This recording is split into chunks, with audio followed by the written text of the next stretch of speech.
Olá, meu nome é Fagner Dantas e esse é o Prazer em Conhecer, seu ponto de encontro de livros, ideias e pessoas. Então, se você gosta de ler livros, compartilhar ideias e conhecer pessoas, você está no lugar certo. Então, já se inscreve no canal, aciona as nossas notificações e, se gostar desse vídeo, já deixa o seu like. Bom, estamos voltando aqui, retomando nosso ciclo Kafka, continuando esse mergulho na obra de Franz Kafka, mais especificamente na obra O Processo, publicada em 1925 por esse grande escritor da literatura mundial. A gente já vem percorrendo esse caminho, já estamos nessa jornada em torno da obra de Kafka há algum tempo. Eu vou repassar um pouquinho para quem está chegando agora tudo que a gente já fez dentro do ciclo Kafka e vamos dar continuidade hoje, entrando num capítulo importantíssimo, o capítulo mais longo da obra, capítulo 7, com cerca de 40 páginas na minha edição, claro, mas é o capítulo mais longo de toda a obra. Então vamos entrar nele hoje, inclusive de maneira parcializada, porque a gente não conseguiria, esse vídeo provavelmente vai ter aí na nossa média de tempo de 1 hora, então a gente não conseguiria em menos de 1 hora abarcar todo o capítulo 7. Né? Ele tem muitas partes muito importantes, que a gente precisa olhar com muito carinho, olhar com análise muito detida, com a lupa, né? Como esse quadro aqui nessa série se propõe a fazer, né? O nosso Na Lupa do Lip se propõe justamente a fazer essa análise mais aprofundada sobre a obra. Então é isso que a gente vai fazer hoje. Então vou dar alguns avisos aqui, colocar todo mundo na mesma página, dar um pouco da organização, né? De como esse vídeo de hoje se encaixa em tudo que a gente vem fazendo de Kafka, né? Desse ciclo Kafka que a gente vem fazendo nessas últimas semanas. E ao final a gente vai sim aí entrar, de fato, mergulhar na primeira parte do capítulo 7 do livro O Processo. Primeiro, alguns recados. E esses recados vão se iniciar com um grande agradecimento. Nós estamos chegando aí no final do ano de 2024. Esse canal ele foi criado em 1º de julho de 2024, dia do meu aniversário, de 48 anos, e que eu quis me dar esse presente de criar esse canal de comunicação com outras pessoas que gostam de ler, com outros leitores, com outros amantes dos livros, literófilos, como eu gosto de chamar. Né? Então, criar esse canal de comunicação, criar essa comunidade, né, de pessoas que amam os livros. Então, criei o canal sem maior expectativa, sem nenhum tipo de pretensão. É muito mais um prazer da minha parte e fico feliz de saber que outras pessoas também se identificam e buscam se agregar, entendem que essa é uma forma interessante, uma plataforma interessante para discutir, para falar sobre livros. Então, chegamos aí quase, né? Estamos indo para o final do ano. Hoje eu estou gravando esse vídeo no dia 22 de dezembro. Então, onde seria o nosso último vídeo do ano, mas a gente vai preparar ainda muitos vídeos nesse feriadão, né? A gente vai ficar aí nesse feriado de carnaval feriado de Natal até o dia 25. Então, a gente vai produzir outros vídeos ainda do ciclo Kafka. Colocaremos no dia 28 de dezembro, né? O último vídeo seria hoje, dia 22. Mas como a gente tem muita coisa para produzir, a gente vai colocar nosso último vídeo no dia 28. Esse último vídeo vai ser o último vídeo do ciclo Kafka, então a gente vai fazer alguns vídeos antes do dia 28, vão ser colocados aqui no canal até quarta-feira. E aí eu vou explicar rapidinho, vou colocar isso por partes, vamos chegar lá. Mas o que eu queria aqui, de fato, era agradecer a todo mundo que se agregou nesse processo, se agregou neste canal, entende que esse canal é uma plataforma interessante de discussão de livros. Então eu queria colocar aqui algumas marcas que nos inspiram muito e que nos estimulam muito a continuar o canal. Por exemplo, o canal já alcançou, essa era uma marca importante, nesse ano ainda, em 2024, já 100 membros no canal do YouTube. Então nossa comunidade literófica aqui no YouTube já tem 100 membros, que era uma meta importante a ser alcançada. Imaginava alcançar isso ao final de um ano, né, em 1º de julho de 2025, mas já alcançamos ainda neste ano. Outra marca importante é de visualizações. Imaginávamos ter aí em torno de 1.000 visualizações até nesse primeiro ano, e nós já temos mais de 1.300 visualizações. Então isso também é uma marca importante, uma marca interessante, uma marca que nos estimula a estar fazendo esse trabalho aqui. Além disso, um dos nossos vídeos já alcançou as 100 visualizações e o outro já está com 96, já está indo também para 100. Então, provavelmente até o final do ano, vamos ter 2 vídeos aí com mais de 100 visualizações, que eu também acho uma marca interessante. Além disso, lá no Instagram, que é o outro meio de comunicação que a gente também usa bastante, que a gente tem nossos famosos vídeos matinais, segunda, quarta e sexta. Então lá nessa comunidade do Instagram, nós já estamos com mais de 170 seguidores. Então assim, é um processo, né, um crescimento orgânico, sem maiores propagandas, sem maiores investimentos.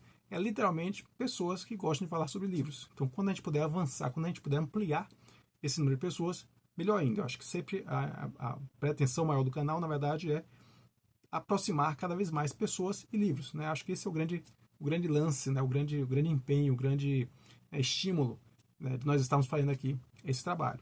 Então, basicamente é isso. Eu queria, diante dessas marcas, né, diante desses números que a gente já alcançou, ainda nesses primeiros 6 meses de canal, eu queria deixar aqui um grande agradecimento a cada leitor, a cada leitora que se agregou à nossa comunidade. Então, esse é o primeiro ponto, o primeiro recado que eu queria deixar aqui. É um grande muito obrigado a todos que se agregaram aqui à nossa comunidade e nos deram esses números. Principalmente os comentários. São comentários bem interessantes, comentários muito estimulantes. Inclusive, no dia 28, eu devo fazer esse último vídeo do ciclo Kafka, que é o 3R, né, o Reflexão, Repertório e Ressonância.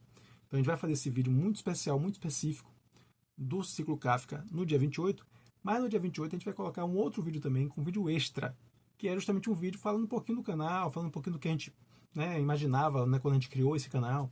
E eu vou, inclusive, ler alguns dos comentários que estão colocados aqui no YouTube. Então, acho bem interessante como esses comentários estimulam a gente a continuar esse trabalho. Então, se você ainda não comentou, não deu uma olhadinha no nosso acervo aqui no canal e não comentou, comente, dê uma palavrinha, coloque ali o que você achou dos vídeos, coloque aqui o que você achou do canal, da proposta do canal, e talvez você apareça lá, você vai se integrar aí ao nosso vídeo final, nosso vídeo de balanço aqui do canal do YouTube. Então, é só um convite para que, além desses comentários tão interessantes, tão estimulantes, que já existem lá nos nossos vídeos, se você ainda não comentou, comente, de repente você pode aparecer no nosso vídeo final do ano, beleza? Então esse aqui é o primeiro recado, como eu disse, de agradecimento. Segundo recado é sobre o que nós estamos fazendo, né? Sobre essa série de vídeos. Então, aqui no canal do Prazer em Conhecer LIP, nós temos os vídeos de resenha, nós temos os vídeos os vídeos panorâmicos. Inclusive, em janeiro de 2025, teremos vários desses vídeos. Né? Teremos o panorama de leitura de 2025, de 2024, teremos os 10 melhores livros de 2024 e teremos as nossas metas literárias para 2025. Rearranjei um pouquinho em relação às metas literárias de 2024, repensei algumas coisas, então eu vou mostrar. Então, pelo menos aí já temos 3 vídeos engatilhados, sendo que o panorama literário, nós devemos estar indo aí para mais de 30 livros lidos esse ano de 2024, então certamente não vai ser um único vídeo, provavelmente vai ser 3 vídeos, né? Um vídeo com 10 livros, outros mais 10 e outros com mais 10. Então nós temos aí pelo menos 3 vídeos, mais o vídeo de 10 melhores leituras e mais o vídeo de metas literárias. Então tem muito vídeo para entrar aí no canal em janeiro, já em janeiro. Mas vamos lá. Entrando então aqui no que nós estamos fazendo. Na lupa do LIP, que é uma das formas aqui, dos formatos dos nossos vídeos aqui no canal. Então, na lupa do LIP é aquele vídeo mais investigativo, diferente do Vale a Resenha, que é uma apresentação de um livro apenas, ou dos panoramas, né, que são vários livros. O Na Lupa do LIP é uma investigação detalhada sobre uma única obra. Aí é um mergulho mesmo, diferente no Vale a Resenha. Então, no caso aqui do canal do Prazer em Conhecer, nós já fizemos um primeiro, Na Lupa do LIP, que foi sobre este livro aqui, O Jovem Torles, de Robert Musil, livro publicado em 1906. Então, sobre esse livro aqui, nós fizemos um Vale a Resenha, apresentamos o livro como um todo, e depois fizemos o Na Lupa do LIP. Vários vídeos detalhando parte a parte, capítulo a capítulo, parágrafo a parágrafo desse livro aqui. Então foram cerca de mais de 5 horas de conteúdo só sobre o Jovem Torles. Então já convido vocês, se querem ter uma visão um pouco mais aprofundada, se querem ter aquele mergulho de fato na história, deem uma olhadinha aqui na outra série que nós temos aqui no outro Na Lupa do LIP, que é o Na Lupa do LIP sobre o Jovem Torles. Então, esse é o formato Na Lupa do LIP que a gente vai apresentar para o processo, que a gente já vem apresentando, na verdade, para esse livro aqui. O Processo, de Franz Kafka, publicado em 1925. Então, sobre esse livro aqui, nós já fizemos uma série de vídeos e a gente vai agora apresentar, colocar cronologicamente, né, o que a gente vem fazendo, o que a gente ainda vai produzir, para que a gente possa aí sim mergulhar no capítulo 7 dessa obra, o capítulo mais longo de O Processo. Então, como é que começou aqui a nosso Na Lupa do Lippe, né? Já estou aqui com o nosso roteirinho, já estou aqui com a nossa água. Vamos colocar todo mundo aí na mesma página, vamos dizer assim, né? Então, quais foram os vídeos que nós estamos fazendo sobre o Na Lupa do Lippe, sobre o processo, né? Apresentando o processo. Os 2 primeiros vídeos dessa série foram apresentações, né? Uma apresentação em 2 partes desse livro aqui, que é a biografia de Franz Kafka, escrita pelo Gerhard Georg Lemaire, né? Um livro de 2005. Então esse aqui, começamos Na Lupa do Lippe, falando sobre o autor, né? Nada mais importante do que você conhecer a vida do autor, conhecer o contexto da obra, conhecer como ele produziu a sua obra, como é que, de alguma maneira, como é que ele pensa em relação àquela produção literária. Então foi isso que nós fizemos, apresentando em 2 vídeos, já estão aqui no canal, a obra, a biografia de Franz Kafka. Então, nossos 2 primeiros vídeos. O terceiro vídeo, já aí sim, entrando na análise de um processo, sendo que esse primeiro vídeo se dedicou a analisar o objeto livro, que é como nós chamamos aqui a peça em si, né, a edição que a gente tem em mãos, o volume que a gente tem em mãos. Então a gente avaliou tudo, avaliamos aqui, falamos bastante desse desenho de capa aqui, falamos bastante do prefácio do Torriere Guimarães, que também é o tradutor dessa obra. Então, primeiro vídeo específico, então nosso terceiro vídeo, na verdade, né? Primeiro vídeo, primeira parte da biografia, segundo vídeo, a segunda parte da biografia, terceiro vídeo, a primeira parte do Na Lupa do Lippe específica, sobre Na Lupa do Lippe, já sobre o processo. Viemos aí para a segunda, sendo que esse terceiro vídeo, essa primeira parte, tudo ok. Fizemos o que a gente pretendia, que era prefácio e objeto livro. O vídeo 5, né? Melhor dizendo, aqui o vídeo 4, ele já tinha a ideia de fazer o capítulo 1, 2 e 3. E não foi possível. Nesse nível de detalhamento, a gente fez uma parte 4, parte A, que seria somente o capítulo 1. A gente apresentou o capítulo 1 em 1 hora. O quinto vídeo foi a parte 2 ainda, né? A gente está na parte 2, só que a parte B. Porque a parte B seria a parte 2. Parte B seria o capítulo 2 e 3. Então a parte 2, 1, 2 e 3, sendo que foi dividido em parte A, capítulo 1, e parte B, capítulos 2 e 3. O vídeo 6 foi a parte 3, e aí conseguimos abarcar os 3 capítulos. Capítulos 4, 5 e 6, sem problemas. Esse é o 7º vídeo que nós estamos fazendo. Nesse 7º vídeo, como eu disse, como o capítulo 7 é um capítulo mais longo, nós vamos dividir somente o capítulo 7 em 2 partes. Então vamos ter aqui 2 vídeos. Esse 7º vídeo, que é o capítulo 7, que seria a parte 4, né, dessa nossa cronologia.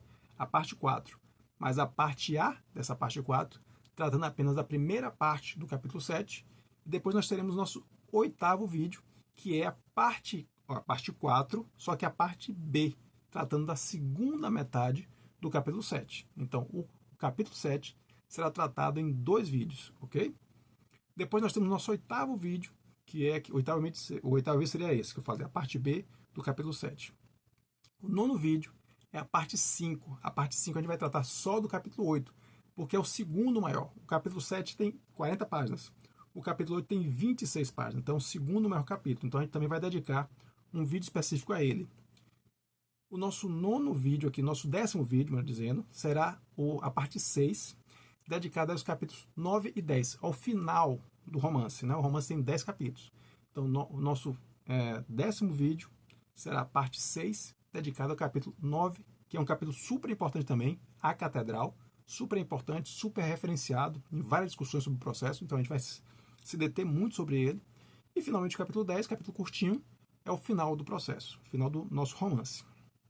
Nosso 11º vídeo vai ser o vídeo parte 7, o processo na lupa do Lippe, parte 7, que vai ser dedicado somente ao apêndice. O apêndice desse texto aqui, nessa edição, nós temos um apêndice preciosíssimo, que são capítulos não concluídos e não utilizados no livro, e também trechos riscados pelo autor. Eu já li esse material e tem muita coisa interessante ali, tem muita coisa para a gente explorar. Então eu vou dedicar um vídeo específico somente ao apêndice, que seria o nosso 11º vídeo do Na Lupa do Lippe, parte 7. E finalmente, nosso último vídeo, 12º vídeo, nós vamos ter o nosso na lupa do LIP, o processo, parte 8. E a parte 8 vai ser o nosso vídeo 3R. O vídeo 3R, reflexão, repertório, ressonância. Então a gente vai falar sobre os impactos desse livro, né? Outros pesquisadores que avaliaram esse livro, como é que esse livro chegou, que outras reflexões a gente pode fazer, que conexões com outras obras a gente pode fazer. Então é um vídeo que a gente sai um pouquinho da obra e avalia o seu entorno, o seu impacto, suas repercussões, vamos dizer assim. Então essa é a ideia aqui do Na Lupa do LIP sobre o processo. Bem mais amplo do que nós fizemos com o Jovem Torres, mas obviamente é uma obra muito mais consagrada na literatura mundial e a gente não poderia fazer algo menos detalhado do que isso que nós estamos nos propondo a fazer. Então essa aí é a nossa proposta, 12 vídeos sobre o processo. Evidentemente, os 2 primeiros tratando da biografia do Franz Kafka, que nos permite aí entender melhor a produção de O Processo, desse fantástico texto da literatura mundial. Então essa aqui é o nosso mapa da mina, que colocamos vocês todos no contexto. Então a gente está, nesse momento aqui, fazendo o nosso 7º vídeo. Esse 7º vídeo vai tratar da primeira parte do capítulo 7, ok? Primeira parte do capítulo 7. Então é a nossa parte 4, diante do Na Lupa do LIP, parte A, porque a gente vai fazer a primeira parte do capítulo 7. Então, recado dado, todo mundo já entendendo onde é que está, entendendo onde é que está se encaixando, onde é que esse vídeo se encaixa dentro do nosso ciclo Kafka. Vamos aí entrar no texto em si, porque tem muita coisa para analisar nesse texto, nessa primeira parte aqui do capítulo 7. E tem 2 momentos em particular que eu vou chamar bastante atenção, que são momentos que eu considero fundamentais, não só na compreensão do romance, mas eu diria assim, na compreensão até da própria obra do Kafka, da própria forma como o Kafka produz, como o Kafka pensa e como o Kafka constrói o seu mundo literário. Então tem 2 momentos aqui fundamentais que estão no capítulo 7 e nessa primeira parte que a gente vai analisar e que a gente vai apresentar agora. Então vou pedir a atenção de vocês, vou fazer questão de frisar quando a gente chegar nesses dois pontos. Mas vamos lá. Vamos começar aí com o nosso texto em si, né? Só relembrando, a gente tem aí a figura do Joseph K., que se vê aí enredado em um processo que ele não sabe do que ele está sendo acusado, mas está sendo acusado, está sendo detido, está sendo colocado diante de tribunais, está sendo levado para interrogatórios.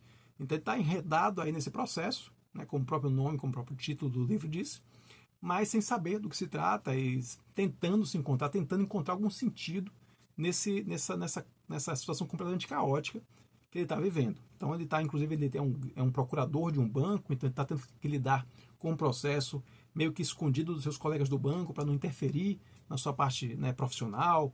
Então ele também tem um envolvimento ali com a senhorita Bustiner, né, que é lá da pensão onde ele mora, a pensão da senhora Grubach. Então nós temos já vários personagens apresentados ao longo desse processo. Então é importante que vocês, chegando aqui no capítulo 7, já saibam, né, já tem um pouco dessas figuras, já tem um pouco da geografia, né, já tem um pouco da temporalidade desse romance. Então a gente vai citar alguns nomes aqui que já estão lá nas outras partes. Então se você está vendo esse primeiro vídeo aqui, obviamente você vai precisar voltar e verificar os outros vídeos para poder encaixar todo mundo aí na linha, tá certo? Mas vamos começar desse ponto aqui. Capítulo 7, a gente sempre começa falando da importância do título. O título é sempre importante para esse capítulo, porque esses títulos são quase como se fossem sumários, né? Então, os aspectos importantes daquele capítulo, eles estão resumidos no título do capítulo. Então, nesse caso especificamente do capítulo 7, qual o título do capítulo 7? O título do capítulo 7 é O Advogado, o Fabricante, o Pintor. O advogado, o fabricante, o pintor. O advogado, de certa maneira, a gente sabe quem é, porque a gente acabou de ver do capítulo 6, onde houve ali o encontro do levado, né, pelo tio, o tio Cal, o tio Albert. Né? Essa é outra polêmica, os nomes, o mesmo personagem tem 2 nomes, um pouco estranho, mas é apenas mais uma coisa estranha nesse livro completamente insólito, né? Bizarro em vários aspectos. Mas então o tio do Joseph K. apresenta ele, é um grande amigo dele, amigo do tio, que é o advogado Hood. Então esse advogado Hood, certamente, é o advogado mencionado aqui no título, né? O advogado, o fabricante e o pintor. Mas não sabemos até então quem seria o fabricante e quem seria o pintor. Lembrando que existe um pintor mencionado anteriormente. Lá no capítulo 2, no interrogatório do Joseph K. na sala de instrução, o juiz de instrução afirma, né? Ah, então você é o pintor de pincel gordo. Então já apareceu um pintor aqui na nossa série. Será que esse pintor de pincel gordo é o tal, né, que agora vai aparecer de fato? Porque já que o Joseph K. não é o pintor de pincel gordo. Será que esse pintor citado aqui no título é o tal pintor de pincel gordo citado pelo juiz de instrução lá no capítulo 2? Então é o que a gente vai tentar descobrir aqui. Sendo que tem um aspecto interessante. Como eu disse, eu estou fazendo essa leitura, né? A gente está fazendo essa na lupa do LIP do processo, meio que em conjunto com a leitura dirigida da Maria Camila Moura, que é também feita no YouTube. Então eu estou acompanhando todas as segundas-feiras, às 19 horas, as lives feitas pela Maria Camila discutindo o processo. Então nós discutimos recentemente o capítulo 1. E nesse capítulo 1, capítulo 2, né? Na última segunda-feira passada, discutimos o capítulo 2, e no capítulo 2 existe essa questão do pintor. Só que na tradução que a Maria Camila está usando, aparece pintor de parede. Ah, então você é o pintor de parede? E aí eu comentei, né, Maria, na minha edição aqui, de 67, aparece pintor de pincel gordo. O que é que será isso? A Maria até tentou identificar na versão original em alemão a expressão para tentar traduzir, mas a gente acabou não conseguindo, né, identificar exatamente a expressão, e a gente ficou de retomar na próxima segunda-feira esse tema. De repente ela já vai trazer até essa resposta para a gente. Mas eu estava refletindo aqui, se pintor de pincel gordo não seria uma contraposição ao pintor de pincel fino, no sentido de que o pintor de pincel gordo é o pintor de parede, o pincel gordo, né, vamos dizer assim, a brocha, ou aquele pincel mais grosseiro, e o pintor de pincel fino é aquele pintor de quadro, de retratos. Então será que é isso? Será que, portanto, quando a tradução mencionou pintor de parede, será que o pintor de pincel gordo não é exatamente isso? O pintor de parede? Então será que não foi uma questão de tradução mesmo, traduzir de uma maneira, talvez o pintor de parede, o pintor de pincel gordo, seria a tradução literal do alemão. Mas o que ele quer dizer de fato é o pintor de parede, para diferenciar do pintor de pincel fino, que seria o pintor de retratos, pintor de quadros. Eu fiquei refletindo sobre isso, né? De repente pode ser que venha a resposta aí na próxima segunda-feira, lá com a Maria Camila Moura, e seja nesse sentido. Eu imaginei que poderia ser isso, mas de repente vamos verificar se esse pintor, que é mencionado aqui no título, como é que ele aparece, quem é ele, né? Se de repente vai fazer sentido, que de repente pode ser que ele seja um pintor de retratos. Eu obviamente já sei, porque já li o texto, mas deixo aqui essa pulga atrás da orelha com relação a esse pintor, já que já tinha aparecido lá no capítulo 2, o tal do pintor de pincel gordo. Vamos ver o que é que isso nos reserva aí lá para frente. Bom, como é que o capítulo... A gente está aqui, a gente falou do título, mas então o texto em si, né? Como é que o capítulo começa? O capítulo começa com o Joseph K. no seu escritório, no banco, extremamente fatigado, né? Cansado daquela situação toda, e ele começa a mexer, né?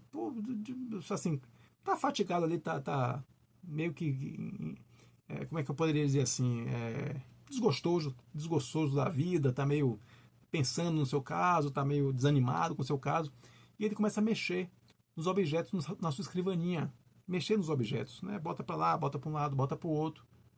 E o que é que isso lembra a vocês? O que é que isso lembra para quem já está debruçado sobre esse livro? Em que momento a gente também viu uma cena parecida com essa? Alguém mexendo em objetos na mesa, colocando para um lado, colocando para outro. A gente vai lembrar que no capítulo 1, eu mencionei, fiz questão de frisar isso, porque achei isso um aspecto interessante, diferente. O inspetor, que está lá no quarto da senhorita Bustner, né, que é onde é feito o interrogatório do Joseph K. Na verdade, não um interrogatório, mas onde ele é comunicado pelo inspetor de que ele está sendo detido, né, de que ele está sendo vítima de um processo.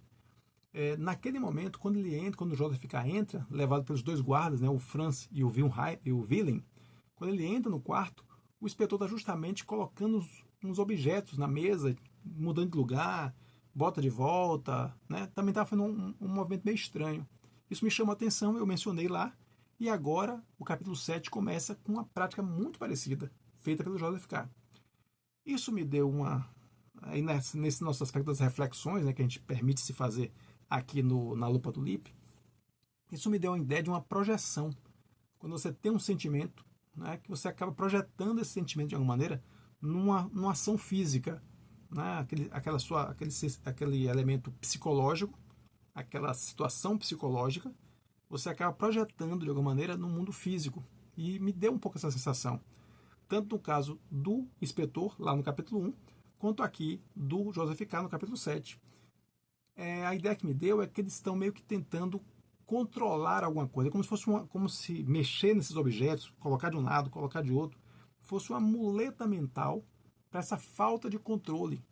Ou seja, se eu não tenho controle sobre as coisas ao meu redor, pelo menos que eu controle os objetos, que eu controle as coisas que estão sob meu domínio. Então isso me deu essa conexão que eu fiz, que se aplica ao inspetor, porque o inspetor não tinha conhecimento dos detalhes do caso do Joseph K. Tanto que quando o K pergunta a ele, por que eu estou sendo, cadê o mandato? Por que eu estou sendo, quais são os detalhes? Por que eu estou sendo detido? O inspetor disse, eu não tenho informações sobre o seu caso. É aquela questão que nós comentamos lá da limitação funcional. Todo mundo só sabe a sua parte. Ninguém sabe o todo, ninguém conhece os detalhes, só conhece a sua parte. Então, isso, de alguma maneira, isso inocenta cada um, né? Porque, não sou eu, eu só estou aqui só para lhe dizer que você é detido. Apenas isso. Então, não sei maiores questões sobre o seu caso. Não sei por que você está sendo condenado ou por que você está sendo processado. Então, essa limitação funcional, então já dá essa conectação da falta de controle. Então, o inspetor ali também não tem controle do que está acontecendo, porque ele não tem os detalhes do que está acontecendo. Ele está também, de certa maneira, está tentando demonstrar ali, movendo os objetos, algum nível de controle sobre algo que ele pode controlar, já que aquela situação como um todo, ele não controla. Isso é ainda mais claro agora com o Joseph K., porque ele, mais do que ninguém, não tem controle do que está acontecendo. Ele está sendo levado, ele está sendo conduzido por forças maiores do que ele. Então ele também não tem controle dos processos e até de maneira mais geral da sua vida. Então essa projeção de controlar as coisas, quando eu não tenho controle da existência, controle dessa realidade, controle das forças que me movem, é o que eu acho que está sendo pontuado aqui. Tanto foi pontuado com o inspetor, lá no capítulo 1, quanto agora reafirmado nessa mesma lógica de muleta mental para a ausência de controle, você mexer, você exercer domínio sobre as coisas. É uma maneira de você tentar minimizar a ausência de controle que você sente em relação àquela situação que você está exposto ali, tanto o inspetor quanto o Joseph K. Então, fiz essa conexão aí. Me diga se tem sentido, se não tem, se vocês quiserem comentar aqui. Isso faz sentido para vocês? Essa projeção da ausência de controle no domínio sobre as coisas que estão aí à mão? Será que faz sentido? Vamos adiante. O Joseph K., ele está, obviamente, numa situação delicada em relação ao seu processo não está avançando, e ele está começando a pensar em redigir um escrito de defesa para apresentar, né, aos seus acusadores. Agora vamos lembrar que também esse elemento, que também essa ação de um escrito de defesa, produzir um escrito de defesa, também já apareceu aqui anteriormente. Apareceu lá quando o Joseph K., se não me engano, no capítulo 3, quando ele retorna, né, ao capítulo 3 ou capítulo 2, aí, acho que o capítulo 3, quando ele volta para a sala de sessões, a sala de sessões está vazia e acaba havendo toda uma circunstância ali, toda uma condução que o porteiro leva ele para uma área, né, uma área onde tem um corredor ali, ele conversa, havendo outras pessoas esperando para serem atendidas pela justiça. Ele conversa com um senhor que está ali, ele pergunta o que é que o senhor está fazendo, ele diz, eu levei uns documentos, apresentei um escrito de defesa e quero saber qual é o resultado. E ali o Joseph comenta com esse senhor, mas você acha que eu deveria apresentar um escrito de defesa? Eu acho que não é necessário. Eu acredito que naquele momento ele estava se julgando tão inocente, tão vítima de uma confusão, não estava levando o processo ainda tão a sério. Então ele achava, inclusive, que fazer um escrito de defesa era meio que você legitimar aquele processo. Então você acreditar que de fato você não estava sendo vítima de um engano, você de fato estava sendo processado, existia uma acusação contra a qual você tinha que se defender. Então, na verdade, naquele momento ali, na conversa com aquele senhor, ele não considerou a possibilidade de fazer um escrito de defesa, porque naquele momento ele se considerava completamente inocente. E agora, aqui no capítulo 7, passado bastante tempo, e a gente vai ver, tem marcadores de tempo aqui também, ele vai começar a rever essa posição. Aí vem a pergunta, essa revisão dessa posição de fazer agora um escrito, já que ele não queria fazer antes o escrito de defesa, e agora ele quer fazer. Isso é apenas uma revisão da estratégia em relação ao processo, ou ele está questionando a sua inocência? Aquela inocência que era tão óbvia, que era tão presente para ele, ele tinha tanta segurança da sua inocência lá atrás, que sequer cogitava de fazer um escrito de defesa. E agora já está pensando em fazer um escrito de defesa. Então, será que ele está questionando a sua própria inocência? Então, esse é outro ponto que eu achei importante mencionar aqui. Aqui, como eu disse, tem um marcador importante. Então, o narrador, nesse momento, ele fala que já se passou mais de um mês, né, desde que o Joseph K. Contratou ali o advogado e está tendo entrevistas com o advogado. Está dizendo assim, tem mais de um mês que ele não tem nenhuma entrevista. E nas entrevistas anteriores ele já perguntou pouco, ele tá questionando o fato do advogado perguntar pouco para ele, né, não querer saber mais os detalhes do que está acontecendo. Então a gente tem aí um marcador que fala que existe há mais de um mês que esse elemento está se processando, que essa coisa está se processando, que o Joseph K. arranjou esse advogado, mas que o advogado não está operando. Então a gente tem aí um marcador de tempo importante, né? Já temos aí mais de um mês de contato, né, de contratação do advogado por parte do Joseph K. Um outro aspecto interessante é que o Joseph K. demonstra desânimo em alguns momentos com o advogado. Olha, o processo não está andando, o que é que está acontecendo? Vamos atuar mais para que esse processo se resolva mais rapidamente. Então, todo esse momento onde o Joseph K. demonstra esse desânimo, o advogado, o Rude, ele sempre diz assim, não, mas eu já venci vários casos como esse seu, tranquilo, isso aí é barbada, fique tranquilo. Só que tem um elemento que é um elemento recorrente aqui, uma daquelas nossas chaves interpretativas, que sempre voltam a aparecer no romance, que é o elemento da distância impenetrável da lei. O que é que nós tínhamos chamado anteriormente de distância impenetrável da lei? É aquela coisa de, você tem um processo, mas eu não sei qual é o processo. Você está cometendo um crime, mas eu não sei qual é o crime, eu não sei qual é a lei que eu estou infringindo. Então existe toda uma distância, eu não consigo alcançar, eu não consigo penetrar para compreender a lei, porque essa lei está sempre distante, ela está sempre fora do meu alcance. Então aqui, novamente, você vai ter essa mesma situação. Porque o advogado fala que já ganhou vários casos, né, como parecido com o de cá, mas não pode dar detalhes por segredos profissionais.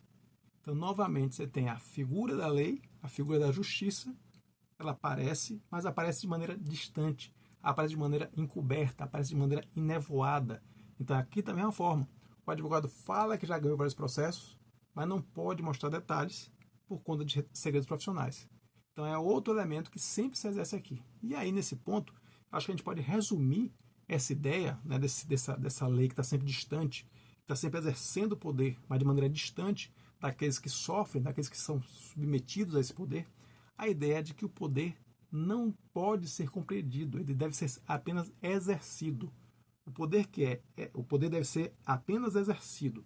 Ele não pode ser compreendido, porque o poder compreendido ele pode ser questionado. Então esse é o triângulo que eu acho que é importante marcar aqui. O poder deve ser exercido, não deve ser compreendido, porque se ele for compreendido, ele pode ser questionado, e não é isso, obviamente, que esse sistema bizarro, insólito, completamente do avesso, que é apresentado pelo Joseph K., aqui como uma crítica, evidentemente, das situações autoritárias, ele está demonstrando aqui. O poder deve ser exercido, mas não compreendido, porque se ele for compreendido, ele pode ser questionado, e não é isso que esse sistema quer, obviamente. Então, nessa mesma linha, um outro elemento que o narrador traz é a questão da publicidade dos processos. Ele fala, e aí tem um elemento da contradição também, que é um elemento bastante constante ao longo do processo, né, ao longo do texto. Essa contradição constante, fala-se uma coisa, para logo em seguida falar uma coisa exatamente ao contrário daquilo que foi dito inicialmente. Então aqui a gente tem uma coisa parecida. Aqui ele fala que a justiça, às vezes, coloca a necessidade da publicidade dos processos, mas a lei não prescreve isso. Então a justiça, às vezes, coloca que o processo deve ser publicizado, mas a lei não prescreve. Então a justiça e a lei estão se contradizendo aí. Esse é um ponto importante. E nesse aspecto, nesse caso especificamente do caso do Joseph K., não é dado conhecimento da acusação para o advogado. Então o advogado não conhece, o advogado não tem acesso ao processo, não tem acesso à acusação. Então com que elementos ele vai construir esse escrito de defesa, né? Então esse é um elemento também importante. Essa dificuldade, novamente essa distância impenetrável da lei porque o processo não está acessível, o processo não é publicizado. Apesar da justiça algumas vezes fazer isso, a lei não prescreve, a lei não determina que ele seja público. Então, se não determina, ele acaba não sendo público e o advogado acaba não tendo acesso ao processo.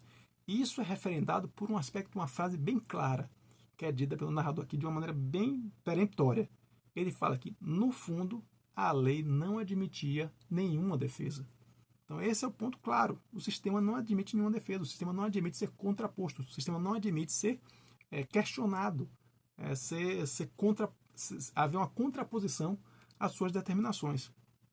Então, isso, além de todo esse contexto, dessa distância impenetrável da lei, né, de todo esse elemento de império, desse poder que é exercido, mas não compreendido, aqui ele resume isso nessa frase que ele coloca. No fundo, a lei não admitia nenhuma defesa. Então, a gente está vendo que, de fato, estamos diante de um sistema completamente autoritário. Seguinte, o narrador vai entrar aí num ponto crucial. Acho que esse é um ponto fundamental, que é o quê? As formas, os trâmites do processo legal, do processo dentro desse sistema completamente bizarro, esse trâmite se dá no âmbito das relações pessoais dos advogados. Pessoais. Então perceba que o sistema ele não é objetivo, porque justamente como para que ele fosse objetivo, essas regras tinham que estar muito claras. O procedimento tinha que estar muito claro. Como o procedimento está sempre enevoado, está sempre envolto, né, em torno de uma estrutura de impenetrabilidade, vamos dizer assim, que não permite o acesso ao sistema, o acesso inclusive à própria acusação, ele tá sempre fora do alcance dessa objetividade. Então, portanto, o que é que sobra? A subjetividade. Sobra as relações pessoais dos advogados com os elementos, né, com esses funcionários do sistema de defesa.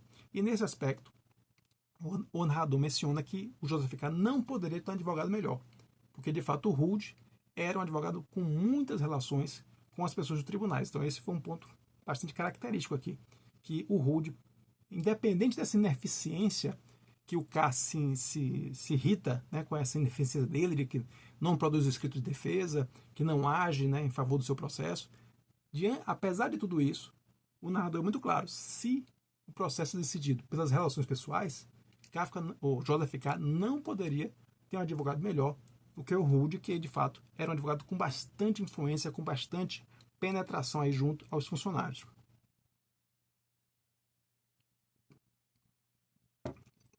E aqui vai aparecer outra chave interpretativa, outra chave daquelas que se repetem sempre ao longo do romance, que é aquela questão da constante contradição. Como a gente tinha falado há pouco tempo atrás, a justiça possibilita a publicidade, mas a lei não prescreve. Contradição. Aqui nós vamos ter uma contradição também, porque o próprio K admite que ele já presenciou a influência e as relações íntimas que o advogado Rude tem, de fato, com os funcionários da justiça. Então, num primeiro momento, numa primeira construção, essa influência é muito clara do advogado Rude sobre os funcionários. Porém, aí vem a contradição. Ele de imediato complementa essa informação dizendo, mas ele também já verificou que em muitos casos, quando o advogado Rude propõe que uma determinada posição de um funcionário, de um julgador, se inverta, o julgador no primeiro momento diz: não, concordo com você, concordo com o advogado. Ou seja, a priori ele está invertendo a posição dele. Mas quando ele vai ver a decisão, no dia seguinte, a decisão é a posição inicial, que teoricamente o julgador tinha aberto mão daquela posição inicial em favor da posição do Rude na conversa. Mas na hora da decisão, está lá a posição inicial dele, que teoricamente ele teria abandonado. E muitas vezes de maneira até mais rigorosa do que na primeira versão. Ou seja, não só o advogado não conseguiu mudar a posição do julgador, como após a conversa com o advogado, o julgador foi ainda mais rigoroso na sua punição, eventualmente, aquele acusado. Então perceba novamente o grau de contradição. O narrador diz que o advogado Rude tem muitas conexões, era um ótimo advogado sob o ponto de vista de relações pessoais com o tribunal. O próprio Joseph K. admite que, de fato, ele tinha essas relações pessoais, mas, na prática, a inversão. Essas relações pessoais acabam não servindo, sendo que o próprio narrador disse: os processos são decididos com base nas relações pessoais. E a gente vê poucas linhas depois que as relações pessoais do advogado rude, que se mostram de fato efetivas, né, ele tem de fato muitas boas relações com os membros do tribunal, não definem os processos, porque as decisões saem ao contrário do que ele havia advogado. Então, novamente aqui temos a inversão. Então, é como coloquei, é como se estivéssemos um mundo de espelhos com imagens invertidas o tempo inteiro. Então, se fala uma coisa, se apresenta uma coisa, mas logo em seguida se entrega a outra. Então, essa é um pouco da tônica que vai permeando todo o romance. Um outro aspecto, aqui a gente vai entrar num aspecto muito importante. Eu mencionei que tinham dois aspectos, duas passagens dessa primeira parte que eram muito importantes. Estamos chegando aqui na primeira passagem. É muito importante essa passagem aqui para entender não só o romance, mas para entender inclusive a obra kafkiana também. Vamos ver, vou concentrar bastante nessa parte aqui para que todo mundo possa acompanhar o raciocínio. Ele coloca, o narrador, que é comum que os advogados não tentem melhorar o sistema, não tentem consertar essa forma bizarra que eu acabei de descrever dos procedimentos jurídicos que acontecem aqui nesse sistema, né, que está sendo apresentado pelo romance. Os advogados não se preocupam em melhorar o sistema, por mais louco que ele pareça aqui. Porém, os acusados, comumente, eles gastam energia tentando melhorar o sistema, tentando encontrar, tentando questionar o sistema, tentando mudar o sistema. E essa mudança de sistema, ela tem a ver, e aí já é a nossa reflexão em cima do que é colocado pelo texto. O texto ele coloca a seguinte questão, de maneira bem específica. Os advogados não tentam melhorar o sistema, os acusados tentam melhorar o sistema, mas essa tentativa ela é vã. Ela não encontra respaldo. Ela acaba sendo inútil. Tanto que é mais útil para o acusado colocar suas forças, colocar suas energias em outras coisas e não em tentar mudar o sistema. Então esse é o ponto colocado no livro. O que é que eu vou desdobrar a partir daí? Eu vou desdobrar que o que os acusados tentam fazer é inserir sentido em um sistema que não tem sentido. É inserir lógica em um sistema que não tem lógica. Ou pelo menos não tem a lógica dos acusados, não tem uma lógica, vamos dizer assim, cartesiana, uma lógica mais padronizada, uma lógica mais normal de comportamento. Ela tem uma lógica dela. E só que para o acusado, essa lógica do sistema não tem lógica. Então o que é que ele faz? Ele tenta encaixar, ele tenta colocar sentido onde não tem sentido. E isso evidentemente, extrapolando aqui o romance, né, o texto em si do Kafka, isso é um padrão de comportamento do ser humano. O ser humano não consegue viver no vácuo de sentido. Ele precisa ter sentido, ele precisa fincar os pés em algum tipo de superfície plana para poder progredir. Eu estou falando aqui psicologicamente, estou construindo uma imagem física, mas de um processo psicológico. Então o ser humano ele precisa ter uma superfície no qual fincar os seus pés, se equilibrar, para poder caminhar e para poder desenvolver o seu raciocínio, a sua interação com aquela existência, aquela realidade, aquele universo que está ali colocado. Então, a ausência de sentido ela é incompatível com o próprio pensamento humano. Então, o que é que nós fazemos? Nós preenchemos essa ausência de sentido com algum tipo de sentido. Nós inventamos, nós criamos um sentido para preencher essa ausência, para criar aí um solo para poder fincar nossos pés. Então, é esse procedimento que eu acho que é fundamental para se entender toda a lógica da obra kafkiana. E aí, por isso que eu mencionei, e já tinha mencionado isso em vídeos anteriores, que eu tento traduzir isso, eu tento resumir, né? Espero poder avançar, poder desenvolver mais essa ideia, mas eu tento resumir essa sensação que nós temos ao ler Kafka na ideia de lógica da vertigem. Uma lógica da vertigem é uma lógica que tenta, na verdade, que provoca, que através que usa o insólito, usa essa ausência de sentido como uma forma de denunciar elementos de falta de sentido na própria realidade. Então, nesse aspecto, Kafka ele é bem realista. Ele denuncia uma ausência de sentido que de fato existe. Por quê? Porque só essas coisas, é o que a gente costuma colocar, que as coisas só precisam fazer sentido na ficção. Porque na realidade, a nossa realidade ela não tem. Ela não cumpre essa trajetória toda certinha, A, depois B, depois C, depois D. A vida real, ela tem um elemento caótico, um elemento de imponderabilidade muito grande. Então, nesse aspecto, essa falta de sentido, esse vácuo de sentido, ele é, de certa maneira, uma transposição para a realidade, para a nossa realidade. Então, o que Kafka faz com a lógica da vertigem é mostrar como, nesse vácuo de sentido, o ser humano não consegue se localizar, ele não consegue se assentar, ele não consegue se firmar para poder progredir nos seus processos mentais. E é através disso, através dessa falta, desse desconforto, dessa falta de um solo, um solo, né, um solo rígido, né, uma superfície rígida, para que a gente possa progredir de maneira regular nos nossos processos mentais, essa falta que o Kafka quer denunciar.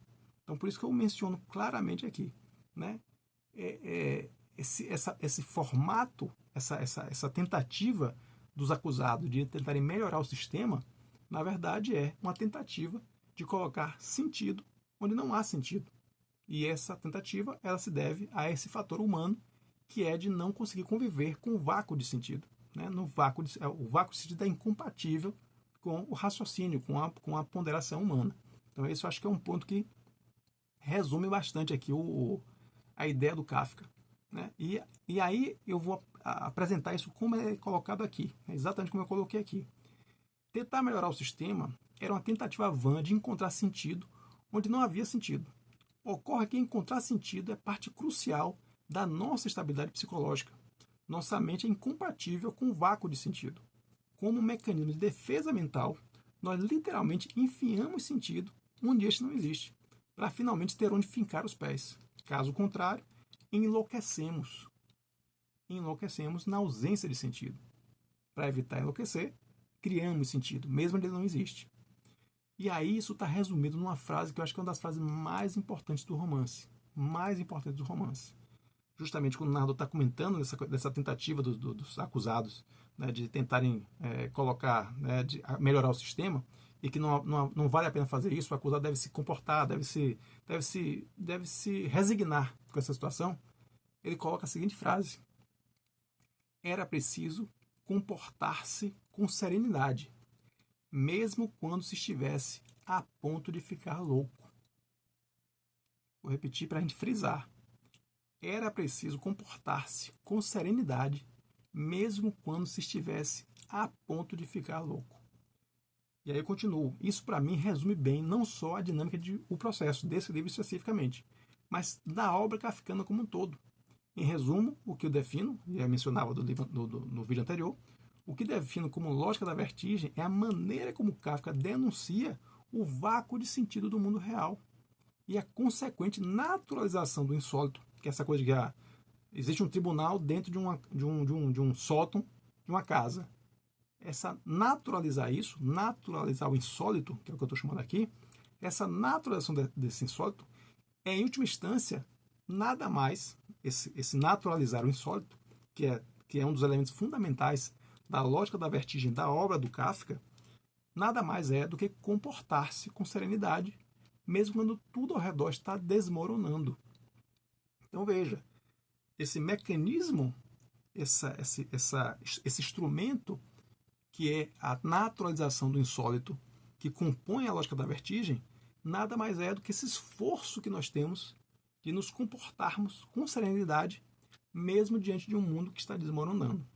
Então, é nesse ponto que eu digo que, sem deixar de ser inquestionavelmente alegórico, e aí, obviamente, Kafka é alegórico, porque, né, enfiar um tribunal num sótão não é realista no sentido direto da palavra. Então, ele é alegórico. Mas ele é alegórico, mas essa compreensão se aproxima mais, né, essa ideia dessa falta de sentido que ele está denunciando, e isso é parte da realidade.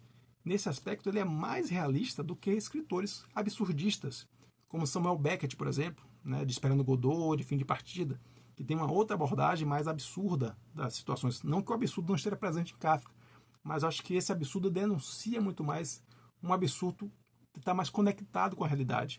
Então, se ele eventualmente é associado com os absurdistas, com o teatro do absurdo, que é representado aí pelo Ionesco, pelo próprio Samuel Beckett, eu vejo Kafka já num outro espectro, vamos dizer assim, numa outra escala talvez de uma mesma dimensão, mas num outro patamar dessa dimensão. Ou também com outra figura que é muito associada, que são os surrealistas. E aí a figura do André Breton, né, que é um escritor surrealista, também poderia ser associado, já que Kafka tem esses pensamentos, né, um homem que se transforma em inseto e tudo mais. Então, eu fazendo essa avaliação com relação a esse vácuo de sentido e essa tentativa de colocar sentido onde não existe, né, e nesse ponto, se traduzindo isso na ideia de naturalização do insólito, ele acaba se aproximando muito da realidade, dessa realidade que não tem sentido na sua realidade no dia a dia geral, né? Nossa vida como um todo, ela tem uma ausência de sentido permanente porque ela não é escrita, né, por A mais B, como num livro, como num romance, que tem que chegar do ponto A para o ponto B para o ponto C. A vida tem um elemento de caos permanente. Então, nesse sentido, a ausência de sentido que ele denuncia no romance não deixa de ser uma reflexão, ou melhor dizendo, um reflexo da ausência de sentido no mundo real. Então, por isso, quando ele usa a expressão é preciso comportar-se com serenidade, mesmo quando estamos a ponto de ficarmos loucos, aí eu lhe pergunto, de alguma maneira, não é isso que nós fazemos muitas vezes?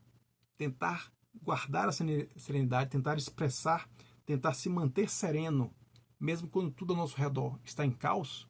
Então, nesse ponto, talvez Kafka será mais realista do que a gente imagina. Mas vamos retomar o romance. Eu acho que eu queria mencionar, eu queria frisar muito essa parte, porque eu acho que essa parte é muito importante, muito importante. Como eu disse, importante não só para esse romance especificamente, mas para a compreensão da obra do Kafka como um todo. Então, menciono aqui, já destaco essa parte aí. E essa frase que eu acho que é fundamental. Comportar-se com serenidade, mesmo quando estamos a ponto de ficarmos loucos. Vamos retomar o romance aqui.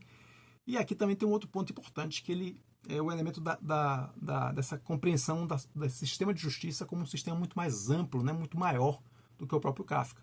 Então ele fala aqui, o narrador, na verdade, ele menciona, né, que esse grande sistema, quase que um sistema orgânico, né, que existe ali, esse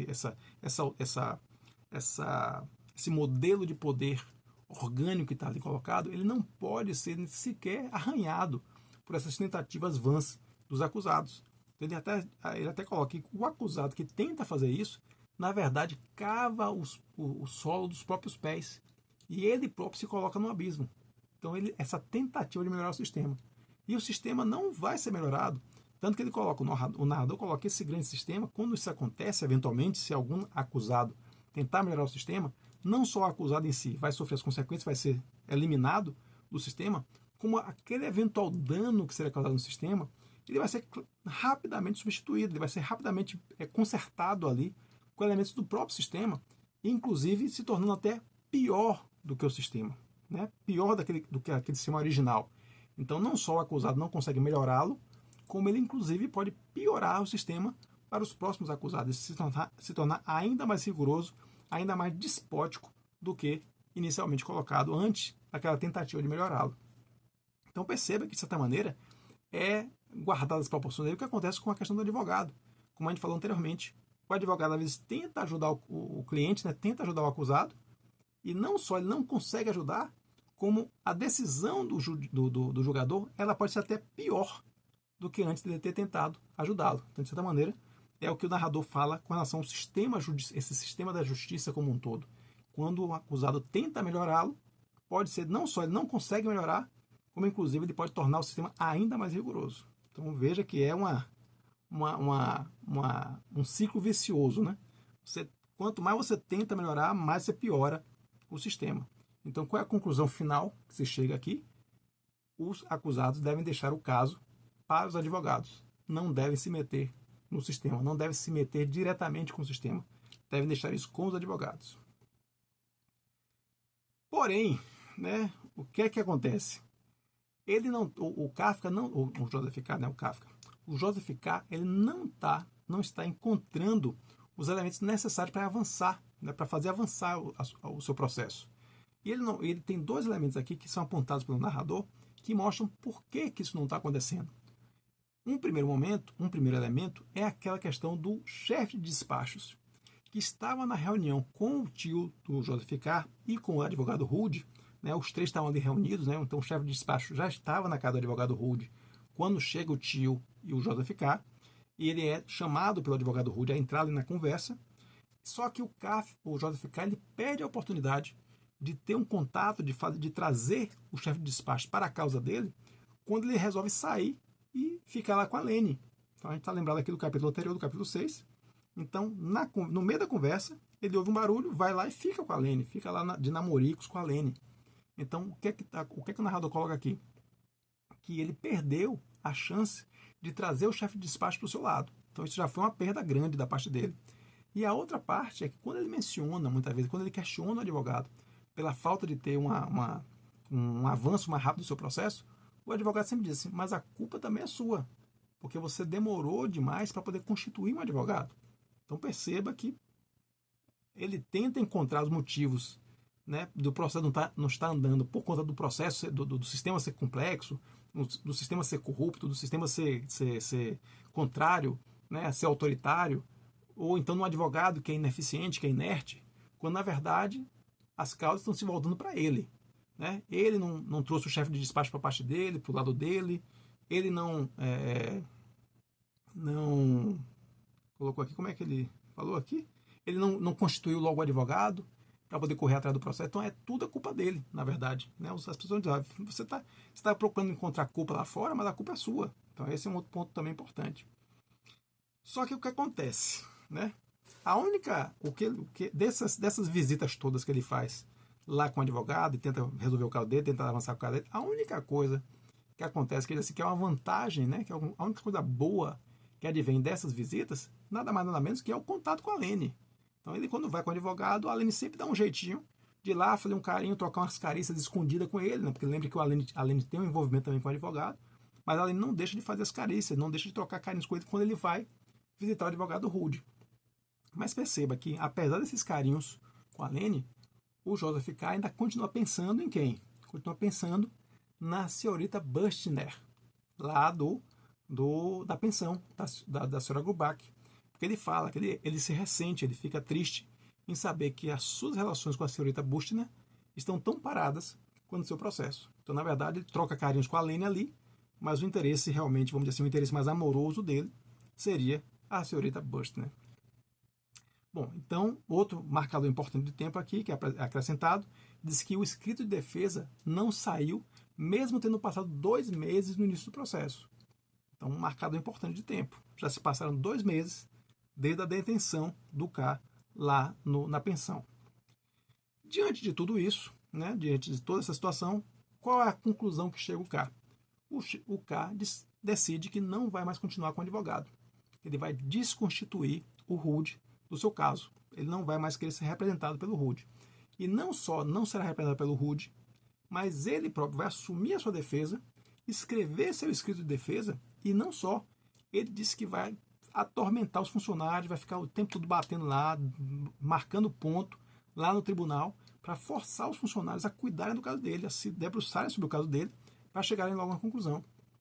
Inclusive ele afirma que não só ele vai fazer isso, como vai colocar as mulheres para ajudá-lo. Que mulheres? Lembremos que tanto a senhorita Bustner, lá da pensão, que disse que ia trabalhar no escritório de advocacia, que poderia ajudá-lo, quanto a mulher do porteiro, que também se colocou à disposição dele para ajudar, né, levando os recados, e a própria Lene, que também disse que conhecia o caso dele, também se colocou, né, à disposição para poder ajudar. Então, ele coloca que não só ele vai fazer essa cobrança, como ele vai botar as mulheres para fazer a cobrança, inclusive outros sindicatos, também vai botar outros representantes, ou seja, vai mover mundos e fundos para poder chacoalhar o tribunal para fazer seu processo avançar. E ele coloca uma coisa importante aqui, ele coloca uma certa empáfia dele aqui, ele reafirma uma certa empáfia, uma certa autoestima elevada. Quando ele fala que assim, ó, desta vez a justiça ia tropeçar com um acusado que saberia fazer valer seus direitos. Então ele tem um aspecto de jactância, um aspecto de uma certa prepotência, que a gente já tinha visto antes, quando ele fala a questão da senhorita Bustner, que diz assim, não, uma simples datilógrafa não vai resistir, né, a um procurador de um grande banco. Então ele tem, né, por vários momentos, o JFK ele apresenta-se como uma figura que ele tem um alto valor de si mesmo muito forte, né, muito grande, uma autoimagem de si mesmo muito exuberante. Então isso aparece aqui. Ele diz, não, agora a justiça vai tropeçar com quem conhece os seus direitos, com quem vai saber fazer valer seus direitos. Então esse aspecto da prepotência dele também foi um aspecto muito discutido nessa última aula lá da leitura dirigida da Maria Camila Moura, né? Obviamente, convido todos que estão aqui a acompanhar as aulas lá, segundas-feiras, às 19 horas. Esse foi um dos temas que a gente discutiu lá no último encontro. Bom, apesar dessa decisão que ele teve de fazer a sua própria defesa, é importante notar que ele não tinha tanta segurança disso há algum tempo atrás. Ele já vinha pensando nessa questão da defesa, mas ele não se sentia capaz de fazer. Ele tinha uma certa vergonha de assumir essa defesa. E não tinha muita segurança de escrever a própria defesa. Tanto que a primeira vez que ele rascunhou, né, tentou rascunhar o que seria esse escrito de defesa, o vice-diretor, que aliás é uma figura importantíssima no romance, essa figura vai se destacar, inclusive vai se destacar na nossa discussão do apêndice, nosso penúltimo vídeo. Quando a gente discutiu o apêndice, que eu já li, tem uma parte ali, tem um capítulo não concluído, que não foi incluído no romance, dedicado ao vice-diretor. Então, a figura do vice-diretor, que você já está claro aqui que o vice-diretor é um arquirrival, né, do Joseph K. Isso eu acho que não tem mais dúvidas. E isso vai cada vez se acentuando mais, não só no que foi de fato publicado, mas inclusive nesse capítulo não publicado, também dedicado ao vice-diretor. Então, vocês veem que essa tentativa que o Joseph K. faz de começar ali a rascunhar seu escrito de defesa, no dia que ele está rascunhando isso, o vice-diretor entra na sala dele, dando altas risadas, e até pega esse rascunho, vira de costas e começa a fazer um desenho nas costas do papel, porque justamente ele estava querendo contar uma piada que dependia de fazer um desenho. E é justamente nesse papel onde o cara está escrevendo, né, o rascunho, está rascunhando ali sua defesa, pega pelo vice-diretor para poder fazer um desenho para contar uma piada. Então isso demonstra claramente que o vice-diretor está sempre se interferindo ali, está sempre se metendo nos assuntos do cara. Isso vai aparecer, inclusive, mais à frente aqui, vai aparecer outra situação dessa aqui. Mas, de qualquer forma, o Joseph K. se decide, de fato, abandonar o advogado e ele assumir a defesa, né? Mas a gente não pode esquecer que, diante de tudo isso, diante de todas essas ações para fazer sua defesa, o Joseph K. ele continua sendo funcionário do banco. Ele continua tendo seus afazeres no banco. Então, como é que ele vai lidar com essas duas coisas, né? Isso é um outro elemento importantíssimo que vai angustiá-lo muito, né? Como lidar com essa defesa, sendo que ele tem que manter suas afazeres no banco. Então, justamente pensando nisso, ele até chama a ordenança, né? Chama o funcionário ali do banco, para traz os documentos aí do banco, para ele se dedicar um pouquinho também ali ao banco, né? Então, traz os documentos, ele vai começando a escrever os documentos e o funcionário traz alguns cartões de senhores que estão aguardando para serem atendidos pelo Joseph K. E senhores que são muito importantes, que não poderiam, em nenhuma hipótese, serem deixados esperando, ficam ali horas esperando o Joseph K. atendê-los. Então ele aí já bate de novo aquele desânimo, né, aquela angústia de ter que lidar com a questão do processo dele, mas ao mesmo tempo ter que lidar com as questões do banco. Então ele aí manda manda a ordenança colocar uma das pessoas para ele poder atender. E quem é essa pessoa? Quem é esse cliente importante que ele atende? Nada mais, nada menos do que o fabricante, que está lá no nosso título, né? Então sempre coloco, o título é muito importante, porque o título vai dar o sumário dos elementos importantes do capítulo. Então o título falou do advogado, então toda essa primeira parte que a gente vinha falando aqui, a gente centrou muito na figura do advogado, agora entra em cena o tal do fabricante. O fabricante é um cliente do banco, inclusive um cliente que o próprio Joseph K. já conhecia bastante e que trouxe uma questão super importante para ele. Inclusive disse, tem uma questão muito importante para tratar e, além disso, tem uma comunicação ali fazer. Vamos guardar essa informação. Tem uma comunicação ali fazer. Ele começa a falar dos problemas dele, dos problemas com relação à questão do banco, alguma questão de financiamento, ali, tal, questão de investimento. E o Joseph K. ele começa, inclusive, a prestar atenção no que ele está falando, no que o fabricante está falando. Mas aos poucos ele vai se perdendo ali, ele vai, né, entrando nos próprios pensamentos, vai ficando num certo torpor ali e passa a nem sequer ouvir o que o fabricante está dizendo. Então, no final, quando o fabricante para de falar, ele ainda finge ali, ele ainda pega os papéis, dá uma olhada, assim, meio displicentemente, e apenas diz, é difícil. Então, assim, dá a entender para o próprio fabricante que ele não estava conseguindo ali decodificar nem o que o fabricante estava dizendo. Nesse momento que fica claro para o fabricante que Joseph K. está tratando aquilo de uma maneira muito por alto, por cima. Quem é que entra na sala? O vice-diretor. O vice-diretor entra na sala, não, dá um bom dia ali, dá um cumprimento, e nesse cumprimento o fabricante se levanta, cumprimenta o vice-diretor e diz, não, vim aqui trazer um caso super importante meu, né, que tá me deixando aqui angustiado, mas parece que o procurador não está muito interessado em resolver esse caso, não está muito interessado aqui em prestar atenção no que eu estou trazendo. Então, nesse ponto, o vice-diretor de imediato, o que é que faz? Não seja por isso. O nosso procurador está muito ocupado, está muito tenso, está muito preocupado.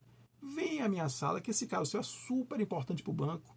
Claro que eu vou lhe dar uma hora atenção, um maior atendimento VIP aqui que você possa receber. Então o vice-diretor já passa a mão, vamos dizer assim, no cliente do que procurou o Joseph K. Então veja como o vice-diretor está minando, está ali, né, dando umas facadinhas no Joseph K. Então chama o fabricante. E o fabricante, não, tudo bem, então vamos aqui para a sala do vice-diretor, mas não sem dizer assim, mas virando para o Joseph K. Eu volto aqui para contar o resultado da negociação, sobre o meu caso, e porque eu preciso de fazer aquela comunicação. Então ele frisa de novo a tal da comunicação. O que é que vai ser essa comunicação? Vamos à frente. Quando ele fica sozinho, né, o advogado então sai, o Joseph K., o fabricante sai com o vice-diretor, o Joseph K. fica sozinho na sala. E o que é que ele faz? Ele não vai sentar na mesa dele, na cadeira dele. Ele senta no parapeito da janela. Estranho, né? No mínimo estranho. Senta no parapeito da janela. O que é que isso quer dizer? Será que ele... Se lembra que ele, no momento da detenção dele, que ele volta a passar para o quarto para pegar ali as vestimentas, os documentos, ele chega a pensar em suicídio? Ele pensa, não, esse pessoal me deixou sozinho aqui, sendo que eu podia até tentar o suicídio aqui, me soltar da janela. Então, novamente, ele senta na janela. Será que ele está voltando a pensar em suicídio? Será que ele volta a pensar, esses pensamentos voltam a atormentá-lo, vamos dizer assim? Porque é no mínimo estranho que ele tenha ido justamente ficar ali no parapeito da janela. Né? E ele começa a pensar uma coisa, que enquanto ele tinha um advogado como anteparo, como intermediário entre ele e o processo, ele não se sentia tão atingido, ele não se sentia tão próximo do processo, né? tão submetido ao processo. No momento em que ele assumisse a defesa diretamente, ele seria a linha de frente. Então ele estaria ainda mais submetido às garras da justiça. O que é que isso lembra também? Lembra aquela conversa dele com o tio, que o tio diz assim, não, vamos lá para o interior, vamos para a minha casa lá no interior, que você saindo aqui da cidade, você fica mais afastado da justiça. A justiça você vai estar mais distante dos braços da justiça. A justiça você vai estar mais afastado do toque da justiça, do império da justiça. E aqui acontece de um momento contrário. No momento que ele deixa de ter o advogado como anteparo, e ele vai partir para a sua própria defesa, ele vai se colocar ainda mais dentro das garras da justiça. Então, eu acho que esse é um ponto importante também. E ele percebe que quanto mais está se colocando dentro dessas, né, sob essas garras, debaixo dessas garras, ele vai perder mais contato com seus afazeres no banco. E principalmente quando ele está numa carreira que ele vê a carreira dele como uma carreira ascendente, né, inclusive ameaçando o vice-diretor. Então ele também tem essa angústia, né? Como é que eu vou lidar com o banco? Ou como é que eu vou lidar com minha defesa, com a defesa do meu processo, quando eu tenho aqui os afazeres do banco? Então esse é um elemento que passa pela cabeça dele. Uma coisa também importante aqui, ele já mencionando isso, essa questão da relação do processo com o banco, é que mesmo essa decisão, essa decisão que ele, né, decidiu agora de fazer sua própria defesa, já está afetando o trabalho dele do banco. Porque justamente esse pensamento dele, foi esse momento desse pensamento sobre a sua defesa e sobre como é que ele teria que lidar com isso, que foi justamente quando ele atendeu o fabricante e ele não conseguiu se concentrar no que o fabricante estava contando. Então, qual é a ficha que já está caindo? Independente de qualquer coisa, só o fato de ele já ter se decidido fazer sua própria defesa já está afetando seu trabalho no banco, já está prejudicando seu trabalho, prejudicando sua imagem no banco. E ele até considera que o diretor principal do banco, se soubesse dessa relação dele com a justiça, se soubesse até dessas obrigações que ele tem com a justiça, até poderia reduzir seu trabalho no banco. Ele até imagina isso. Só que ele está percebendo que o poder dele A influência dele está enfraquecendo junto ao diretor. E, por outro lado, o vice-diretor está aproveitando até da doença do diretor. O diretor é um senhor já mais de idade, um senhor mais, uma saúde mais precária. O vice-diretor está se aproveitando dessa saúde mais precária do diretor para até ter mais poder sobre o banco. Então, Joseph K. percebe que ele não vai poder contar com o diretor para reduzir sua carga de trabalho para poder se dedicar à sua defesa. Então, ele está vendo que a situação, a incompatibilidade está cada vez maior entre a sua defesa no processo e seus afazeres no banco. Então, ele já fica cada vez mais preocupado com isso. E aí, tem um elemento, o segundo elemento que eu estava comentando, que eu queria chamar a atenção aqui dessa primeira parte.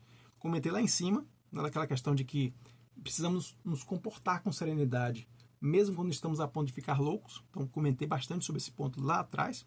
Mas aqui tem uma coisa tão estranha que eu acho até quero acreditar que isso é muito mais um equívoco meu do que uma ação efetiva do Kafka escrevendo o romance. Ele fala aqui, como eu estava comentando, ele estava no parapeito da janela. Né? Eu comentava que ele estava, quando o fabricante saiu, ele fica no parapeito da janela e ele diz que ele força a janela, ele abre a janela e ele passa para entrar na sala. Ele entra na sala. Isso é muito estranho. Por quê? Porque, teoricamente, ele já está na sala. Ele já estava na sala dele, quando ele senta no parapeito, e aí agora ele abre a janela para poder entrar na sala que ele já estava. E eu, quando li isso, a cabeça deu um nó. Aí eu tenho 3 opções de possíveis explicações para isso. Ou, de fato, foi apenas um erro de tradução, né? Aquela questão do pintor de pincel gordo, de repente será que a tradução não casou bastante aqui? Uma primeira possibilidade, uma resposta mais simples. Uma outra é que eu em algum momento posso ter perdido ali a geografia do banco. Será que ela atendeu o fabricante num outro ponto, no corredor, no antessala, e depois está entrando na sala? Será que eu me perdi ali em algum momento? De fato, ele não estava na sala, ele está entrando na sala agora, através da janela, e não como eu estava imaginando que ele já estava na sala? Ou a terceira, que é mais louca possível, que é, será que o Joseph K., será que o Franz Kafka, o escritor, ele não quis dar uma torcida na nossa mente ainda mais do que ele já fez em outros casos? Será que isso é intencional? Será que estar na sala e sair de onde eu já estou, ou melhor, entrar no ambiente onde eu já estou, será que foi intencional do Franz Kafka escrever esse tipo de diálogo, descrever essa cena? Será que foi intencional? Se for intencional, aí realmente coloca o Kafka num patamar fantástico. Porque uma coisa, como eu falava aqui da lógica da vertigem e dessa questão da naturalização do insólito, essas coisas que ele vai escrevendo, essas coisas bizarras que ele escreve, todas elas ainda estão, de alguma maneira, na dimensão do cognoscível, do que é possível entender. Por exemplo, se eu falo que um tribunal está ocorrendo dentro de um sótão de uma casa, essas duas coisas, tribunal e sótão, não parecem fazer sentido.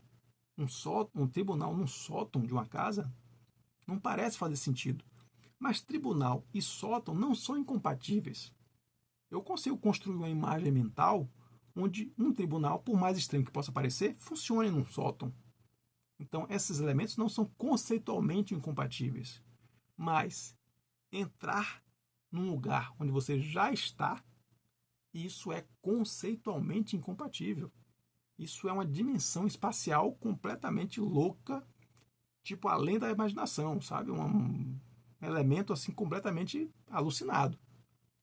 Como a gente já teve um aperitivo disso, de alguma maneira, lá naquela famosa cena do capítulo 5 do Açoitador, onde você tem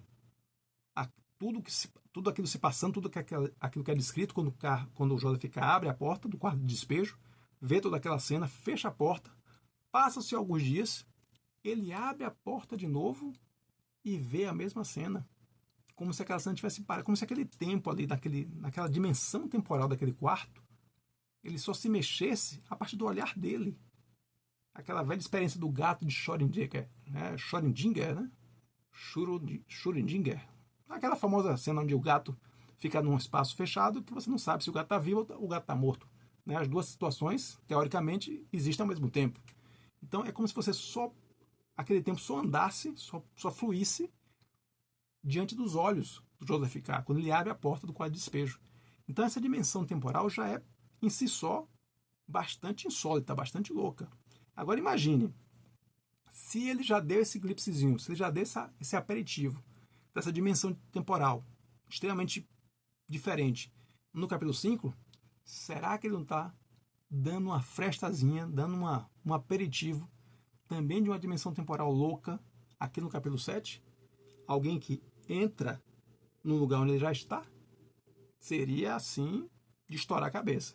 Então, quero crer que não é isso, quero crer que é apenas uma questão de confusão aqui da geografia, de repente ele estava de fato numa outra área, numa varanda, e entrou na sala. Deixo aqui para os comentários outras explicações mais comuns, mais normais. Mas se for esta, de uma dimensão temporal, me lembra até aquela faixa de Moebius, né? Para quem conhece aquela experiência da faixa de Moebius. Né? É interessante também, se você não conhece, procure dar um Google, faixa de Moebius, para entender um pouco isso. Matemáticas, geografias não euclidianas, né? Dimensões bifrontais. Pode ser uma série de coisas aqui muito loucas. Então, soltei a imaginação aqui, porque quando eu vi essa frase, então ele abriu a janela e entrou na sala onde ele já estava, realmente bugou minha cabeça e eu parti para várias reflexões. Quem sabe, estou enganado, não é nada disso, é coisa simples, mas vindo de Franz Kafka, a gente pode esperar tudo. Mas vamos em frente, depois dessa viagem toda aqui, vamos voltar aqui para o romance, né? Então, o Joseph K. entra na sala, teoricamente a sala que ele já estava, e quando ele está entrando nessa sala, o fabricante volta e vira para ele e diz: olha, estou voltando aqui para contar o que foi, né, no caso com a minha reunião com o vice-diretor, foi muito boa. Até diz uma frase interessante, diz assim: o vice-diretor é um homem muito encantador, mas também muito perigoso. Soltou essa bomba lá e segue o baile, né? Interessante essa frase que o fabricante soltou quando ele volta a se encontrar com o Joseph K, depois da conversa com o vice-diretor. Então ele volta, conversa com o K e diz assim: olha, estou voltando aqui para dizer que o assunto foi bem resolvido, mas principalmente para dar aquela comunicação que eu disse que tinha que fazer com você. Desde que eu cheguei aqui, estou dizendo: ó, tem que dar uma comunicação, tem que lhe trazer uma comunicação. E aí ele vai trazer a comunicação. O que é a comunicação? Ele coloca 2 dedos no peito do K. E aí essa coisa dos 2 dedos do toque, né? A gente já vinha falando isso, assim, esse toque íntimo, essa invasão íntima no corpo do K, né? Que ele se ressente tanto disso, né? A gente já viu isso anteriormente, mas ele não se ressente de fazer isso nas mulheres. Lembre-se que ele atacou a senhorita Bushner, né? Lá lá na pensão. Então, assim, ele não gosta de ser tocado, mas ao mesmo tempo ele também toca as outras pessoas. Então, essa questão corporal é um elemento que vale a pena a gente discutir lá no nosso último vídeo. Mas o fato é que o fabricante toca o peito do Joseph K. e pergunta: o senhor tem um processo na justiça, não tem não? E aí o Joseph K. cai para trás. Poxa, o senhor está sabendo disso? Contou isso para o vice-diretor? Ele fica preocupadíssimo em saber disso chegar no banco, né? Das pessoas do banco ficarem sabendo disso. Ele disse: não contei não, de forma nenhuma, não contei nada. Mas o senhor tem, não tem? E aí ele disse: não, tenho. Como é que você está sabendo disso? Aí o fabricante disse: não, mas porque eu estou muito a par do que acontece na justiça, estou ao corrente do que acontece nos tribunais. E ele o José fica impressionado, né? Porque tipo, todo mundo conhece o processo dele, né? O primeiro que conhece o processo dele é o próprio advogado Rude, né? Que fala: não, estou sabendo do seu processo, tá? O pessoal já me contou do seu processo. A Lene sabe o processo dele também, então assim, tipo, todo mundo está sabendo do processo dele.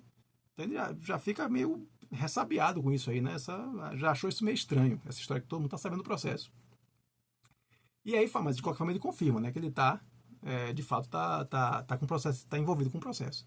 E o fabricante diz que quem contou sobre o processo dele para o fabricante, sobre o processo do Joseph K., foi um pintor de nome Titorelli. E aí temos nosso terceiro personagem que está descrito lá no nosso título. O advogado é o Rude, o fabricante que está aqui é o cliente no banco, E o pintor é o Titorelli que aparece aqui. É a pessoa que comenta com o fabricante que o Joseph K. tem um processo no banco. Então ele fala que esse pintor trabalha para os juízes, trabalha para os funcionários, né, dos tribunais, vende alguns quadros, inclusive vende alguns quadros para o próprio fabricante, que inclusive compra esses quadros de uma forma até de esmola, porque esse pintor é muito, parece um mendigo, né, se comporta como um mendigo. Então o fabricante até às vezes compra alguns quadros dele, né, como uma forma de dar uma esmola para ele, mas de qualquer maneira ele vende, ele negocia esses quadros também com o pessoal do tribunal. E a partir do pessoal do tribunal que ele ficou sabendo do caso do K, do Joseph K. E o fabricante sugere ao Joseph K. que procure o pintor, porque vai que o pintor consegue alguma informação sobre o processo dele. Ou até, já que o pintor talvez não tenha condição de influenciar as pessoas, será que o pintor não consegue aproximar K das pessoas que podem influenciar os juízes? Então essa é a ideia, né? O fabricante foi lá para dar essa dica para o Joseph K., para apresentar o Joseph K. e dizer, olha, tem um cara que você precisa conhecer que pode lhe ajudar no seu caso. O Joseph K., ele até considera isso, né, essa situação, essa dica do fabricante.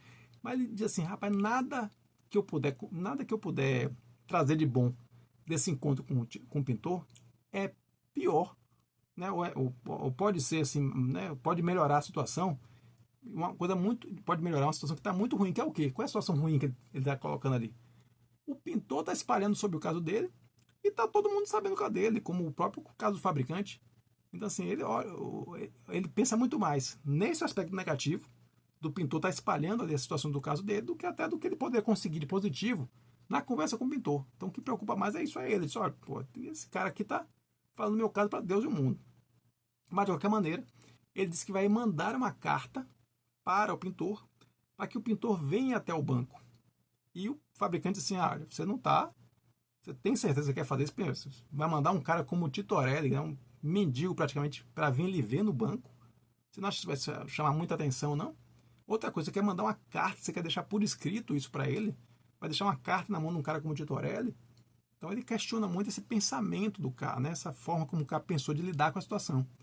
E isso impressiona muito o K, porque justamente assim, poxa, de fato ele não podia nem mais confiar no seu próprio juízo, porque o seu juízo tinha levado ele a tomar essa decisão, mandar uma carta para o Titorelli para ele poder vir no banco, né? Assim, fazer uma carta por escrito sobre um caso que ele não quer que ninguém saiba, mandar um cara como o Titorelli chegar no banco, olha o imagina o vice-diretor vendo um mendigo chegando pedindo para conversar com o Joseph K.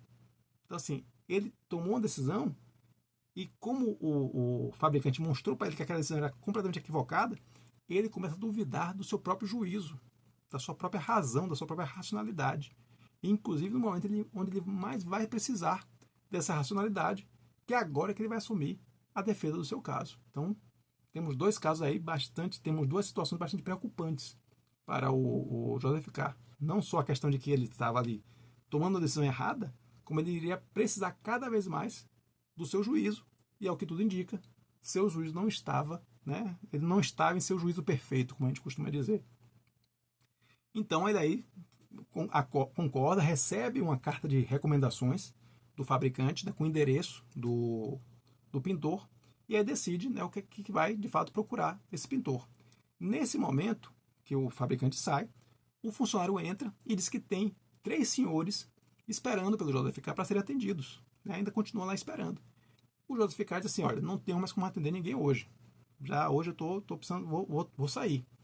Quando ele diz que vai sair, explica para os senhores, né, olha, a gente volta a se contar outro dia, os senhores me perdoem aqui, a gente remarca essa reunião. Os senhores ficam indignados, porque ficaram ali horas esperando, né, até aquele momento. Quem é que aparece para resolver a situação toda? O vice-diretor. Novamente aparece, vê aquela confusão, se coloca de imediato para resolver a situação, se intromete entre o K e seus clientes e diz, não, o procurador está muito cansado, está muito fatigado, eu atendo os senhores, não tem problema nenhum, atendo os senhores com o maior prazer. Então, novamente, se coloca ali entre o Joseph K. e seus clientes. Então, o K percebe que ele está não só alimentando esperanças, né, com essa visita do pintor, pode ser que essa visita do pintor não dê em nada, mas não só ele está alimentando esperanças e indo ao encontro desse pintor, como essa decisão de ir ao encontro do pintor está prejudicando a sua imagem, né? Está fazendo com que ele abandone seus clientes. Isso fica na cabeça dele, ele fica com essa pulga atrás da orelha. Ele, inclusive, chega a repensar a ida lá no pintor. Diz, não, talvez seja interessante eu voltar para atender os clientes. Só que quando ele volta, ele já vê o vice-diretor na sala dele, na sala do próprio Joseph K, mexendo no fichário dele, como se fosse o fichário do próprio vice-diretor, sendo que era o fichário do Joseph K. Ele volta irritado para a sala, e quando ele vai questionar o porquê que o vice-diretor está ali dentro, o vice-diretor já diz para ele, não, estou procurando aqui o contrato lá que eu tenho que atender o senhor. Antes de qualquer coisa, não, já encontrei. E sai com uma pilha de documentos na mão. Que o Joseph K claramente percebe que essa pilha de documentos não é somente contrato. Tem muito mais coisa ali que ele está pegando sem autorização do K. Então ele já fica irritado com aquilo. Mas ele decide não se contrapor, não impedir, né, não fazer nada naquele momento, porque ele sente que ele está muito fragilizado.